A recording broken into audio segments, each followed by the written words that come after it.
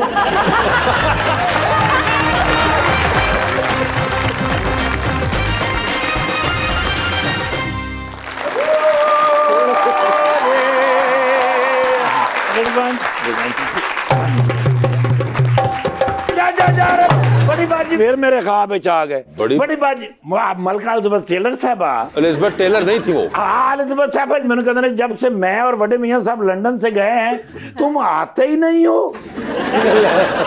तो मैं फिर तैयार होके ते जान लगा। हाँ। ते ओ भरजाई तोड़ी ने मार्क एंड स्पेंसर दी जुराबां दित्तियां ने। अच्छा। मैं कहा ये ते मैंने कोई इशारा लग रहा है। ओए होए होए। उस बाद मैं तैयार होके मोबाइल वेखिया ते हाँ। मेरे भांजे दी मिस कॉल। कौन से? शहजादा चार्ल्स। शहजादा नहीं, बादशाह चार्ल्स। चार साहब दी कॉल ते नाले व्हाट्सएप दे उत्ते हल्का जिहा मैसेज ते लिखिया मामू मिस यू अ लॉट। ओए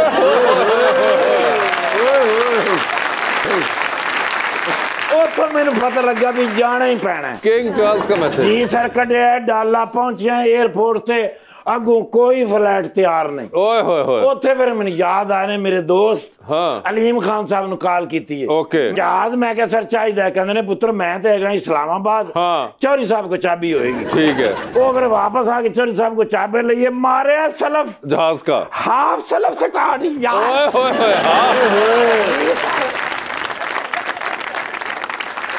उड़िया फिर तो पहुंचे फिर बकिंगम पैलेस। ओए होए होए। अगो किंग चार्ल्स सामने ही आ रहे सन। ओए होए होए। अंबां दियां पेटियां मेरे कोल सन। ओहो। साइड दे उत्ते मैं रख के एक पेटी खोली है। हाँ। विचों एक अंब कढिया। हाँ। इंज मैं उछालिया टम कैच कीता। ओए हाय मैं क्या इन्हू कहंदे ने प्रैक्टिस मेक्स मैन परफेक्ट। ओए होए होए। इस गल ते बड़े मुस्कुराए ने। ठीक है। बटलर नु बुलाया। हाँ। मैं कहा अंब ठंडे करके लिया। ठीक। उत्ते हल्का जिहा मेरा रूप चलदा है ना। हाँ आई नो।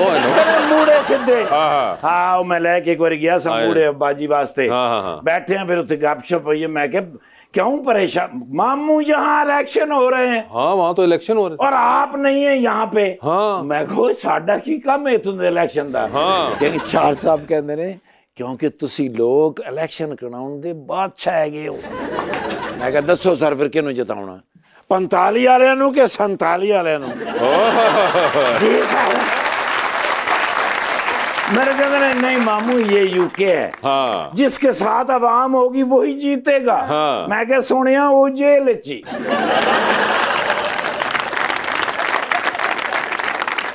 मैं काफी इन्हू बराबर कीता है। अच्छा। मैं क्या डोंट यू वरी बिल्कुल टेंशन न ले। ठीक है। सारा मामला ठीक हो जाएगा। इन्नी देर में फिर बटलर ले आया अंब कट के ठंडे। हाय हाय हाय। ओए मैं आप हाई करके सर आम खाना कोई आम कम थोड़ी है। I know। कहते ने मामू मैं नहीं आपसे बोल। क्यों? मैं क्या क्यों की होया है? हाँ। कहते ने कच्ची लस्सी तो लाए नहीं। ओए होए होए होए। जी सर ओ मैं क्या मेरे बच्चे छड़ कच्चियां लस्सियां नो। हाँ। तू आम खा। ओए। जी सर। ओ सुभानी साहब मेरे बेस्ट फ्रेंड माशाल्लाह सियालकोट जदों भी गए हैं। हाँ। नहीं लभे। अच्छा। जी सर क्योंकि वो सियासतदान फैमिली है जेडे घर च बहिंदे ने। हाँ। सर अपने हल्के च रहना। अच्छा। हल्के हल्के बंदियां नूं पुछना है। गपशप लानी है उन्हां दे मसाइल पुछने ने ते हल करने ने माशाल्लाह। गुड। एम्स्टरडैम जदों गए ने ते नाल कौन सी? कौन सी? मैं तुहानूं पुछ रहा तुसीं मैनूं पुछ रहे। बोली आप एम्स्टरडैम साथ सर यूएई यूएसए यूके जिथे जिथे भी गए ने। हाँ। हल्का जा व्हाट्सएप मैसेज कितने दे मैं पहुंचे हैं। ओए होए। माशाल्लाह सेकंड टाइम जितने पूछो क्यों क्यों मैं नाल अच्छा ਤੇ ਤੁਹਾਨੂੰ ਪਤਾ ਫਿਰ ਜਿਹਦੇ ਨਾਲ ਅਸੀਂ ਹੋਈਏ हाँ ਜਿੱਤੇਗਾ ਉਹੀ हाँ ਸਰ ਜੀ ਮਾਸ਼ਾਅੱਲਾ ਤੇ ਹੁਣ ਕੋਈ ਪ੍ਰੋਬਲਮ ਕੋਈ ਮੁਸ਼ਕਲ ਹੋਵੇ ਤੁਸੀਂ ਮੈਨੂੰ ਨਹੀਂ ਦੱਸਣਾ क्यों ਕਿਉਂਕਿ ਹੁਣ ਤੇ ਐਮਪੀ ਹੋ ਗਏ ਨਾ अच्छा अच्छा ठीक ਹੁਣ है ਤੇ ਇਹਨਾਂ ਦੀ ਡਿਊਟੀ ਨਾ ਸਰ ओके ਤੇ ਮਾਸ਼ਾਅੱਲਾ ਸਭ ਠੀਕ ਜਾ ਰਿਹਾ ਸਰ ਕੋਈ ਮੁਸ਼ਕਲ ਪਰੇਸ਼ਾਨੀ बहुत शुक्रिया ਲੱਤਾਂ ਮੇਰੀਆਂ ਕਿੱਥੇ ਨੇ ਮੈਂ ਕਹਿਣਾ ਸੀ ਮੇਰਾ ਫੋਨ ਕਿੱਥੇ ਉਹ ਮੈਂ ਲੱਤਾਂ ਮੈਂ ਕਿ ਯਾਰ मैं भाईजान नाल फोटो लेने क्योंकि काफी अरसे बाद आए ने ओ मेरा बच्चा मॉडल हैं हाँ नायाब जी जी सर आजकल नायाब ने अच्छा माशाल्लाह है इसलिए मॉडलों ਦੇ ਵਿੱਚੋਂ ਬੜਾ ਨਾਮ ਬਣਾਇਆ ਹੈ हाँ ਕੀ ਨਾਮ ਬਣਾਇਆ नायाब नायाब सर जी माशाल्लाह can I have one selfish please selfish नहीं selfie I am sorry social media ਤੇ ਰਹਿਣਾ ਵੀ ਬੜਾ ਮੁਸ਼ਕਲ ਹੈ अच्छा भाईजान ਤੁਹਾਡੇ ਨਾਲ ਇੱਕ ਫੋਟੋ ਲੈਣੀ मेरे साथ क्यों सर जी बड़ी जरूरी ਤੁਹਾਡੇ ਨਾਲ फोटो ਲੈਣੀ क्योंकि मैं रोज एक फोटो डिलीट करनी ਹੁੰਦੀ है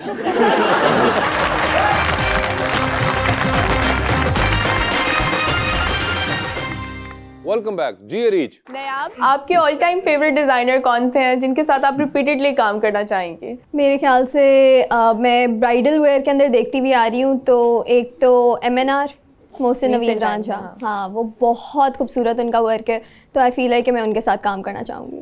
और अगर आपको मौका मिलता है फ्यूचर में एक्टिंग करने का, तो लीड पे किस एक्टर के साथ काम करना चाहेंगे और किस तरह का रोल करना आप चाहेंगे? ये पूछे कि वो करना भी चाहती है नहीं, आप डायरेक्ट अज्यूम कर रही हैं। नहीं, मैंने कहा अगर मौका मिलता है। अगर तो मुझे मौका मिलता है एक्टिंग का और मैं एक्टिंग करना भी चाहूँगी फ्यूचर के अंदर, अभी तो मेरी खैर पढ़ाई चल रही है, जब मेरा सारी डिग्री ख़त्म हो जाएगी तो फिर मैं इस बारे में सोचूंगी।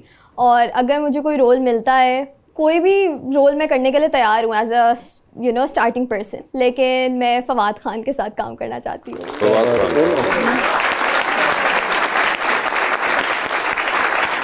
लेकिन उनकी एज भी 22 साल नहीं है। एक्टिंग करनी है उन्होंने भाई। अच्छा एक्टिंग करनी है। हाँ आपके वाला मसला नहीं है उनका। पर मैं तो बड़ा परेशान हूँ, मेरे ना कोई भी ब्याह कर ले, यकीन कर लो, मैं उहदे नखरे इंज चुकांगे जिवें नशई साइकिल नहीं चुकते।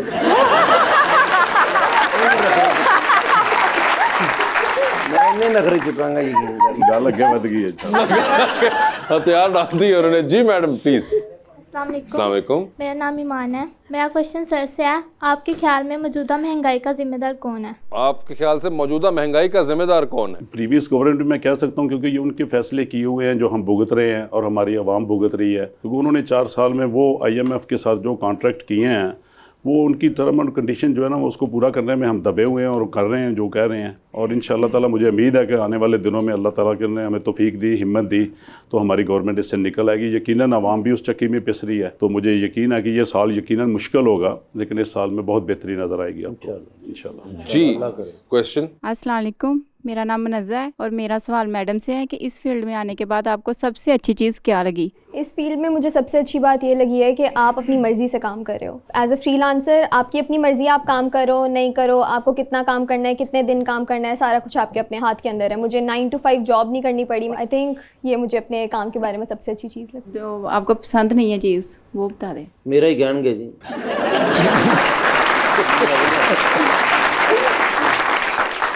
जी क्वेश्चन। मेरा नाम महविश है, मैं शेर सुनाना चाहूंगी आपको। शेर किन का है पहले ये बताइए? ये मेरी मम्मा ने लिखा है। आपकी अम्मी ने शेर लिखा है? जी जी जी प्लीज बताइए फिर से। मत देख इन हाथों की लकीरों को, मत देख इन हाथों की लकीरों को, इनमें हसरत के सिवा कुछ भी नहीं। मत देख इन हाथों की लकीरों को, इनमें हसरत के सिवा और कुछ भी नहीं। ये आपकी मामा ने आपके पापा को सुनाया, आपने याद कर लिया।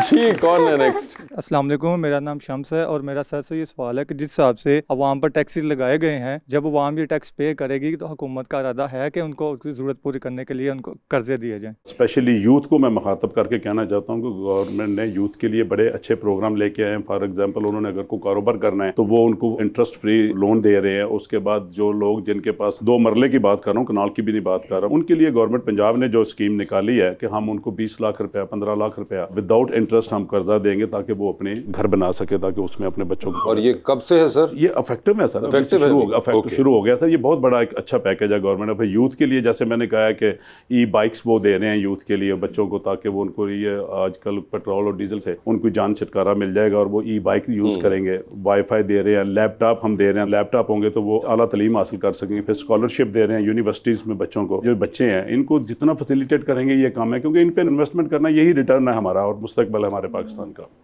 जी अस्सलाम वालेकुम सर, मेरा नाम फ़हीम है। मेरा क्वेश्चन सर से है कि कभी ऐसा हुआ हो कि जलसे में किसी ने कोई आपसे ऐसा सवाल किया हो जिसने आपको लाजवाब कर दिया हो? ਇਹੋ ਜਿਹੇ ਬੰਦੇ ਆਪਣੇ ਲੱਕ ਨਾਲ ਧੋਤੀ ਬਣ ਕੇ ਕਹਿੰਦੇ ਮੈਨੂੰ ਸੁਪਰਮੈਨ ਕਹੋ। मेरे भाई जिस शोबे से हमारी वाबस्तगी है ना, हमें डेली बेसिस पे ऐसे लोग मिलते हैं जो आते हैं तो हमें समझ नहीं आती कि अब हम इनको जवाब क्या दें। वो जो एक्सपेक्टेशन हमसे लेके आते हैं, हमारा ज़मीर भी इजाज़त नहीं देता कि हम उनकी कोई हेल्प करें, क्योंकि वो अनडू काम करवाना चाहते हैं और ये हमारे मुआशरे का हिस्सा बन चुका है और ये बड़ा तकलीफ दे है, क्योंकि हम समझते हैं कि हम पॉलिटिशियन तो हैं, एक वोट की पर्ची इनसे ली है, कामयाब हो गए हैं, हम इनके जायज़ नाजायज़ सारे काम करेंगे। मैं समझता हूँ ये ज़्यादती है। ठीक है, नाजायज़ काम में उनकी हेल्प हम ज़रूर करेंगे, लेकिन कुछ काम ऐसे हैं कि वो उनको कहते वक्त भी सोचना चाहिए कि यार हम ये क्या काम लेके जा रहे हैं। लेकिन इधर कोई बंदा नहीं सोचता, इधर बंदा इंडिविजुअल अपनी सोच उसकी होती है कि बस मेरा काम होना चाहिए, तो बड़ी तकलीफ होती है। फिर उनको गुस्से से कह भी नहीं सकते, प्यार से उनको कन्विंस करते हैं कि भाई ये आपकी डिमांड गलत है, आप काइंडली मेहरबानी करें, इसको कोई वे आउट और निकालें। मैं एक एग्जांपल सर आपको कोट करना चाहता हूँ। मेरे पास एक बच्चा आया कुछ आज से कोई 2 साल पहले या 3 साल पहले की बात है। वो कहता है जी मुझे आप जॉब लगवा दें। मैंने कहा यार मैं नहीं कर सकता, मेरिट सिस्टम है, तो आप अप्लाई करें बेटा, आपको जॉब ज़रूर मिलेगी। सरकारी जॉब चाह रहा, सरकारी जॉब चाह रहा। ओके। मैंने कहा यार ऐसा नहीं हो सकता, अब हमारी इन्वॉल्वमेंट ख़त्म हो चुकी है। अब जो बच्चे बच्चियाँ हमारे मेरिट पे डिजर्व करते हैं, फर्स्ट कम फर्स्ट सर्व, उनको जॉब मिलेंगी। तो मैं कहता नहीं सर मैं तो आपसे लेनी है। मैं कहा यार मैं दे ही नहीं सकता, मेरे इख्तियार में ही नहीं है, मेरी ये जॉब ही नहीं है। पहले होता था, आज से 10 साल पहले 20 साल पहले। काइंडली मेहरबानी करें, जितना आप टाइम मेरे पीछे आप लगा रहे हैं ना, इतना टाइम आप फोकस करके अपने टेस्ट की तरफ तवज्जो दें और अपना टेस्ट में अपीयर हों और कोशिश करें, इंशाल्लाह ताला आपको जॉब मिलेगी। सर वो बंदा मेरे पास साल एक आया नहीं है। उसके बाद जब वो आया तो वो मिठाई का डब्बा लेके मेरा शुक्रिया अदा करने आया कि आपने मुझे सही डायरेक्शन पे लगा दिया। मैंने मेहनत की, मैं सिलेक्ट हो गया और मुझे मेरिट पे जॉब मिल गई। वाह वाह वाह वाह। अगर मैं भी उसको बत्ती पीछे लगाए रखता तो उसको कहता जी ठीक है मैं करवा दूंगा, मुझे तो पता है कि नहीं होना। तो मैंने उसको फर्स्ट डे उसको बता दिया कि बेटा ये आप गलत रॉन्ग डायरेक्शन पे चल रहे हैं, आप अपनी डायरेक्शन ठीक करें, आप मेहनत करें और इंशाल्लाह ताला आपको मिलेगी ये जॉब। और उसको मिली है। और ऐसी हज़ारों एग्जाम्पल्स हैं जिन लोगों को डायरेक्शंस दी है। मेरी ये आपके तवज्जो से यूथ से ये गुजारिश है कि आप किसी पे ना डिपेंड करें, आप भरोसा करें अपने अल्लाह ताला पे। और ये शॉर्टकट पे भरोसा ना करें, आप अपनी मेहनत पे भरोसा करें, आप मेहनत करेंगे और इंशाल्लाह ताला रोजगार जो है ना वो आपके कदम चूमेगा इंशाल्लाह। हुकूमत नूं ना कहो कि महंगाई घट करो, आप मेहनत करो। नहीं ये मेहनत जितनी होगी, ये भी एक है कि हुकूमत को तो वैसे ही करना है, वो तो क्रिटिसिज्म में रहेंगे, मगर खुद की भी मेहनत एक चीज़ है। और कई चीज़ों में हमें खुद भी, एक बड़ा आम छोटी सी बात है, लोगों को बहुत बुरी भी लगेगी, मगर मैं अक्सर कहता हूँ कि ये अक्सर हम रोते हैं कि जी सुबह आप 10-11 बजे तक आप दुकान नहीं खोलते, फिर आप कहते हैं रात 10-11 बजे तक हमने चलाना है। ताजर कहते हैं कि भाई आपके क्लाइंट ही उस वक्त आना शुरू होते हैं। अब अगर हमारा अपना ही सिस्टम पूरा ख़राब हो चुका है, और मैं बात कर रहा हूँ कंज्यूमर की, एक आम इंसान की, कि जो कि इज्यूम कर चुका है कि उसने सुबह उठ के जल्दी नहीं कुछ काम शुरू करना, तो ये हमारा भी कसूर है। फिर हमारे से देखते हुए वो ताजर भी फंस जाता है। तो अब ये तो सोसाइटी का मसला ना, इसके अंदर हुकूमत कुछ नहीं कर सकती। पूरी दुनिया में मैंने कहा जी आपने देखा सुबह 9 बजे मॉल खुल जाते हैं, शॉप्स खुल जाती हैं। पहले सर इतना लोग तो शाम को 6 बजे 7 बजे बंद हो जाते हैं। बिल्कुल हमारे मुल्क में ऐसा है कि अगर मैं कहता हूँ अगर कोई नई कंज्यूमर आता ना आए, 1 महीना नहीं आएगा, उसकी जरूरत होगी वो जरूर उठ के आएगा, उसको पता होगा कि शाम को 7 बजे शॉप बंद हो जाएगी। अभी कोरोना के दिनों में ऐसा हुआ है, लोग भागवा के जाते थे, सुबह पता था कि शॉप नहीं खुलनी है इसके बाद। तो इसलिए थोड़ा सा इस पर सख्ती करनी चाहिए और हमें भी तौबन करना चाहिए। अगर थोड़ा सा गवर्नमेंट करती है तो ताजर बरादरी हड़ताल करना शुरू कर देती है और सबसे महंगी बिजली वो शाम को यूज करते हैं, जो कि अल्लाह ताला ने जो रोशनी दी हम उसको यूज करने से सनलाइट कंजम्पशन है नहीं हमारी, हम उस पर रिलायंस ही नहीं है। तो हमारी जो अखलाकी जिम्मेदारी है हम वो भी अदा करें और ये मुआशरे की भी है, नॉट सिर्फ कि सिर्फ ताजर बरादरी को आप कहें, हमारे ऊपर है कि हम लोग खुद अपना सेट नहीं करेंगे। रात को 12-1 बजे हमें भूख लग जाती है, हम रात को 12 बजे डिलीवरियां आ रही हैं, सुबह 4 बजे डिलीवरियां आ रही हैं। जी डिलीवरियां आ रही हैं माशाल्लाह, वो एक अलग। और फिर बाद में कहते हैं ये मोबाइल ने तो तबाही कर दी है सर, हमारी मोबाइल ने आपको तबाह कर दिया और आप उसको कंट्रोल ही नहीं कर पा रहे। आपके कंट्रोल में नहीं है मोबाइल, हम सब मोबाइल के कंट्रोल में है। आप भी कभी रात 3-4 बजे को पिज्जा पुज़ा मंगवाती हैं फोन करके? ऐसे ही है, ये तो मेरी जो जनरेशन है उसके रूटीन की बात है कि रात में जागना ही जागना है, पता नहीं नींद नहीं आती। पिज़्ज़ा भी मंगवाती हूँ। हर आजकल के बच्चे बर्गर मंगवा दे, शवारमा मंगवा दे, पिज़्ज़ा मंगवा दे हैं ते माँ प्यो भी कहते हैं फौरन हम मंगवा दे, बेटे को भूख लगी जल्दी आ जाए हैं। साढ़े वारी कलेजे च लत्त पैंदी है ते साग धुप्पे बह के बनाया मैं सारी दिहाड़ी ते तैनूं पिज़्ज़ियां दी पई है। वो वक्त ही और थे, मगर खैर वैसे ये खुद कंट्रोल करने वाली बात है। फिर बाद में डाइटिंगें कर रहे होते हैं कि जी मोटे हो गए हैं और मुसीबत पड़ी होती है हमें, तो बहुत सी चीज़ें हमें खुद भी अपने बारे में देखनी और जाननी है। जी अस्सलाम वालेकुम, मेरा नाम मोहम्मद ज़िशान असगर मुग़ल है। तो मेरा सर से क्वेश्चन है कि अगर आपको ऑप्शन दी जाए तो आप पीटीआई के किस कैंडिडेट को अपनी पार्टी में शामिल करना चाहेंगे? अच्छे लोग हैं पीटीआई में, ऐसी कोई बात नहीं है कि मुझे स्पेसिफिकली मैं नाम नहीं लेना चाहता, फिर वो काम ख़राब हो जाएगा, लेकिन बहुत अच्छे लोग हैं। लेकिन एक बंदा जो आप कहते हैं कि आ जाए हमारी पार्टी में और मुझे भी पीटीआई में ले जाए आगे, उस्मान डार पे डालें ताकि सियालकोट तो कवर हो। कोई एक नाम, शाह महमूद कुरैशी साहब। शाह महमूद कुरैशी साहब सीनियर पॉलिटिशियंस हैं, यकीनन उनके आने से बेहतरी आएगी। ठीक है, और नाम आपको दे दिया कि शाह साहब का। जी अस्सलाम वालेकुम, मेरा नाम तारिक महमूद है। सर मैं आपका प्रोग्राम बड़े शौक से देखता हूँ, कैलीग्राफर हूँ, आपके लिए एक गिफ्ट लाया हूँ छोटा सा। मेरे लिए गिफ्ट लाए? हाँ जी। अरे तारिक साहब इसकी क्यों आपने यार, ये आप दिखाइए, माशाल्लाह जबरदस्त। ये देखिए, ये आपने अपने हाथ से किया हुआ है, क्या बात है। तारिक साहब बहुत बहुत जी। आप अस्सलाम वालेकुम, मेरा नाम मेहरबानो है और मेरा जो क्वेश्चन है वो मैम से है कि आपको पाकिस्तान में सबसे फेवरेट फेस्टिवल कौन सा लगता है? पाकिस्तान के अंदर अभी रिसेंटली कुछ सालों में मैशन बाज़ार होना शुरू हुआ है। मैशन बाज़ार होता है रेस कोर्स के पास, पोलो ग्राउंड है, पोलो ग्राउंड के अंदर होता है। और मैशन बाज़ार के अंदर पाकिस्तान के सारे लोकल बड़े छोटे सारे ब्रांड्स आते हैं, जो ब्यूटी ब्रांड्स हैं, खाने पीने की चीज़ें हैं, बहुत ज़्यादा लोकल ब्रांड्स आते हैं ताकि हम लोकल बिज़नेस को सपोर्ट कर सकें। तो आई फील है कि मैशन बाज़ार जो है वो एक बहुत अच्छा इवेंट है और वहाँ पे फैमिली गैदरिंग्स हैं और फैमिली वाला माहौल है, तो वो इवेंट बहुत अच्छा है, सबको अटेंड करना चाहिए और सपोर्ट लोकल बिजनेसेस।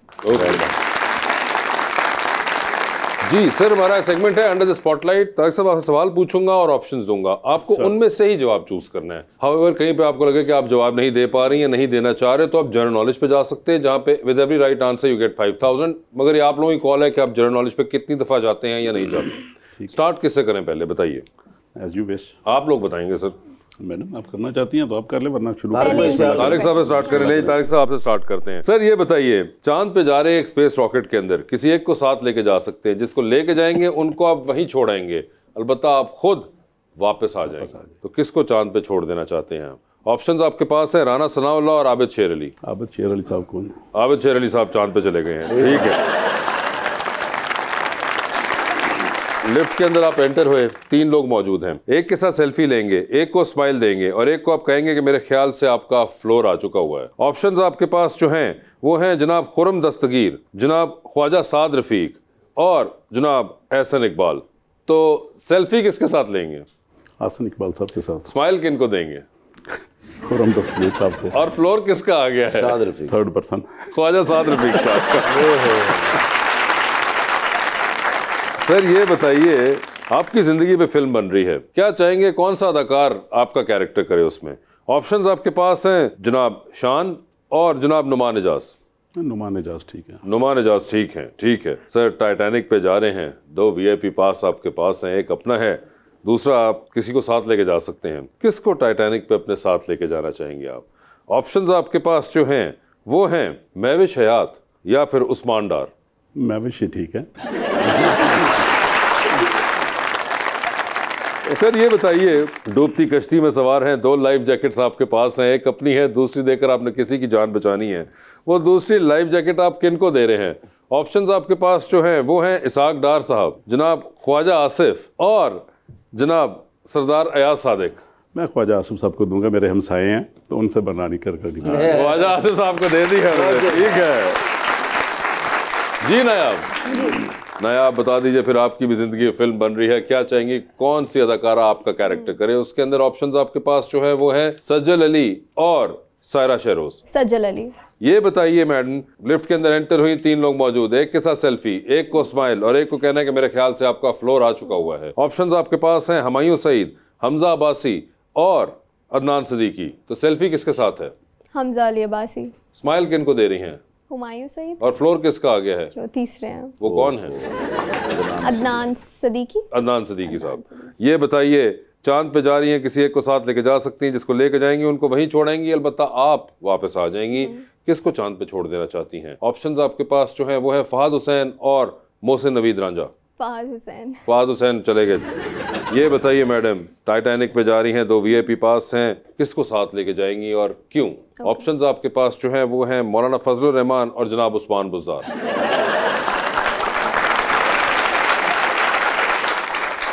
यानी रूई मार। मौलाना फजलुर रहमान। ठीक है, और क्यों? क्योंकि वो मेरे से बड़े, मेरा ख्याल रखेंगे शायद। आपको ये किसने कहा कि उस्मान बुज़दार आपसे छोटे हैं? आपको पता है ना उस्मान बुज़दार कौन है? जी। और मौलाना साहब को ही पता है? जी। ठीक है, मगर उन्होंने मौलाना साहब का इंतखाब किया है। ये बताएं, डूबती कश्ती है, 2 लाइफ जैकेट्स आपके पास हैं, एक अपनी है, दूसरी देकर आपने किसी की जान बचानी है। वो दूसरी लाइफ जैकेट आप किन को दे रही हैं? ऑप्शंस आपके पास जो हैं वो हैं तारिक सुबहानी साहब, कैसर पिया और फवाद खान। फवाद खान मैंने तो पता ही सुबहानी साहब ही गए।